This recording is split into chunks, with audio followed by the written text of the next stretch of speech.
അറിയണോ അതോ പഠിക്കണോ? നമ്മുടെ കുഞ്ഞുങ്ങളോട് അറിയാൻ പറയണോ അതോ പഠിക്കാൻ പറയണോ? ഏറ്റവും ശാശ്വതമായ സമീപനം അറിയാൻ പറയുക എന്നുള്ളതാണ്. കാരണം പഠിച്ച കാര്യങ്ങൾ ചിലപ്പോൾ നമ്മൾ മറന്നുപോയേക്കാം. അറിഞ്ഞ കാര്യങ്ങൾ നമുക്ക് മറക്കാൻ പറ്റത്തില്ല. അറിവ് എന്ന് പറയുന്നത് സ്ഥിരവും പഠനം എന്ന് പറയുന്നത് അസ്ഥിരവുമാണെന്ന് നമുക്ക് പറയാം. അല്ലെങ്കിൽ അറിയാൻ നമ്മളെടുക്കുന്ന എഫേർട്ടിൽ നമുക്ക് അനന്തമായിട്ട് സഞ്ചരിക്കാൻ സാധിക്കും. പഠിക്കാൻ നമ്മളെടുക്കുന്ന എഫേർട്ടിന് ചിലപ്പം ചില പരിധികളും പരിമിതികളും കാണും.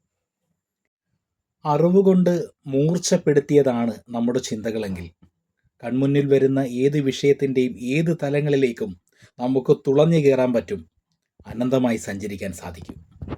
അപ്പം നമുക്ക് മാറ്റി പറയാം.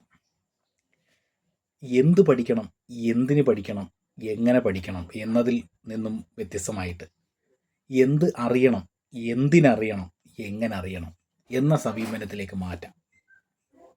അങ്ങനെ മാറുവാണെങ്കിൽ നമ്മുടെ അറിവ് ശാശ്വതമായിട്ട് നമുക്ക് പ്രയോജനപ്പെടുത്താനായിട്ട് സാധിക്കും.